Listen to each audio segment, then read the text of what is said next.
100%. കാരണം നമ്മൾ first of all എന്ന് പറഞ്ഞാൽ ഇവിടെ വന്നപ്പോൾ അവർ ഒരു നോട്ടീസും തരാതെയാണ് വന്നത്. അപ്പോൾ ആ ഒരു വീട്ടിൽ നിന്നിട്ട് ലൈവിനകത്ത് തന്നെ കാണാൻ പറ്റും.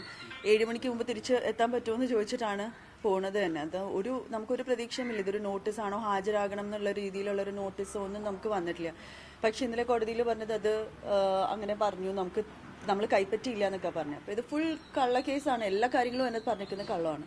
പിന്നെ ഇന്നലെ ബെയില് റിജക്റ്റ് ചെയ്യാനുള്ളതെന്ന് വെച്ചാൽ 75(1) എന്ന് പറയുന്ന ആ സെക്ഷനകത്തുള്ള പറഞ്ഞ ഏതോ വീഡിയോസിനകത്തുള്ള ഏതൊക്കെയോ കോണ്ടന്റ്, അത് എന്താണെന്നുള്ളത് ക്ലിയർ ആയിട്ട് എടുത്ത് പറഞ്ഞിട്ടില്ല. ഏത് വീഡിയോയിൽ എക്സാക്ട്ലി ഏത് കോമന്റ് ആണെന്നും പറഞ്ഞിട്ടില്ല. അപ്പം അതിന്റെ ഒരു അടിസ്ഥാനത്തിലായിരിക്കും എന്തായാലും തുടർ നടപടിയിലേക്ക് നമുക്ക് കടക്കാം. അത് നമ്മൾ ആലോചിച്ചുകൊണ്ടിരിക്കണേ ഉള്ളൂ. ഇനി അടുത്ത് എന്തായിരിക്കും ഏറ്റവും ബെസ്റ്റ് മൂവ് എന്നുള്ളത് നമ്മുടെ അഡ്വക്കേറ്റ് ഇങ്ങനെ ആലോചിച്ചുകൊണ്ടിരിക്കുകയാണ്. അത് തീരുമാനമായിട്ടില്ല. നമ്മൾ ഏതാ അറിയില്ല, അത് നമ്മളിങ്ങനെ ആലോചിക്കാൻ തീരുമാനമായി. ടെക്നോ പാർക്കിന്റെ ഓഫീസ് കേന്ദ്രീകരിച്ച് അന്വേഷണമൊക്കെ ഉണ്ടാകുമെന്ന് പറയുന്നത്, അത്തരത്തിൽ പിന്നീട് പോലീസിന്റെ ഭാഗത്ത് നിന്ന് എന്തെങ്കിലും അറിയിപ്പോ എന്തെങ്കിലും വന്നിരുന്നു? ഇല്ല, പിന്നെ ഒന്നും വന്നിട്ടില്ല. അങ്ങനെ ഒന്നും അവർ പിന്നൊന്നും പറഞ്ഞിട്ടില്ല അതിനെക്കുറിച്ച്. ഒരു കസ്റ്റഡി ആവശ്യപ്പെട്ടിട്ടില്ല. എനിക്കിന്ന് ഇന്ന് കസ്റ്റഡി ആവശ്യപ്പെടും എന്നാണ് തോന്നുന്നത്. പിന്നെ ഇനിയിപ്പം രാഹുലിനെ പോയി മീറ്റ് ചെയ്തിട്ട് ബാക്കി കാര്യങ്ങൾ ഞാനൊന്ന് ആലോചിക്കാം. ആ ഓർഡറിൽ കോടതിക്ക് ഗുരുതരമായ പരാമർശങ്ങളാണ് നടത്തിയിരിക്കുന്നത്. ഈ പരാമർശം നിസ്സാരമായിട്ട് കാണാൻ പറ്റില്ല. അപ്പോൾ കോടതി അത്ര ഗൗരവത്തോടു കൂടി എടുക്കുന്നുള്ളല്ലേ?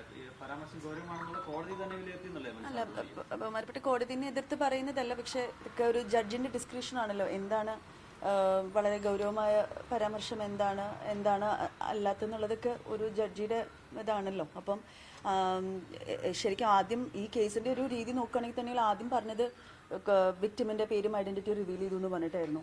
അത് കഴിഞ്ഞിട്ട് എല്ലാം ബെയിലബിൾ ഒഫൻസ് ആയിരുന്നു. അത് കഴിഞ്ഞിട്ട് പിന്നെ നോൺ ബെയിലബിൾ ഒഫൻസ് രാത്രിയിലാണ് ചേർത്തത്. അപ്പം പിന്നെ കോടതിയിൽ പറഞ്ഞപ്പോൾ പോലും ഇവർക്ക് എന്താണ് സെക്ഷലി കളർഡ് റിമാർക്സ് എന്നുള്ളത് എടുത്തു പറയാൻ ഇവർക്കൊന്നും ഉണ്ടായിരുന്നില്ല. അപ്പോൾ എവിടേക്കോ ഇത് അറസ്റ്റ് ആദ്യം നടക്കട്ടെ, കുറ്റം പിന്നീട് കണ്ടുപിടിക്കാം എന്നൊരു മട്ടിലേക്ക് പോയതുപോലെയാണ് ഞങ്ങൾക്ക് തോന്നിയത്. അപ്പം ഇനി മുമ്പോട്ട് പോകാൻ അത്രേ ഉള്ളൂ.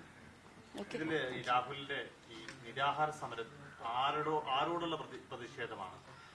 അത് എനിക്ക് തോന്നുന്നു ഈ വന്നൊരു ബെയിൽ റിജക്റ്റ് ആയി വന്നപ്പോൾ ഉണ്ടായ ഒരു വിഷമമുണ്ടല്ലോ. കാര്യം എന്താ വെച്ചാൽ എന്തായാലും അദ്ദേഹം പറഞ്ഞ കാര്യത്തിനകത്ത് അങ്ങനെ എന്താ പറയുക, ഒരാളെ ഹേർട്ട് ചെയ്യുന്ന രീതിയിലോ ഒന്നുമല്ല. ഇപ്പം ലോകം മുഴുവൻ, സമൂഹം മുഴുവൻ ഒരു വ്യക്തിയെ, ഇതിനകത്ത് ഇപ്പം ഇര എന്ന് പറയുന്ന ഒരാളില്ല, 2 വ്യക്തികളാണ്. ഒരു വ്യക്തിയെ എല്ലാവരും കുറ്റം പറയുന്നു, മറ്റൊരു വ്യക്തി പറയുന്നതിനുള്ളിലും കള്ളമുണ്ട്, അതിനകത്തും തെറ്റായ ഫാക്ട്സ് ഉണ്ട് എന്നുള്ളത് തുറന്നു വിളിച്ച് പറഞ്ഞതിനാണല്ലോ ഇപ്പൊ 2 ദിവസം ജയിലിൽ കിടക്കേണ്ടി വരുന്നത്. അപ്പം അതിനോടുള്ളൊരു പ്രതിഷേധം, നീതിക്ക് വേണ്ടിയുള്ളൊരു പ്രതിഷേധം.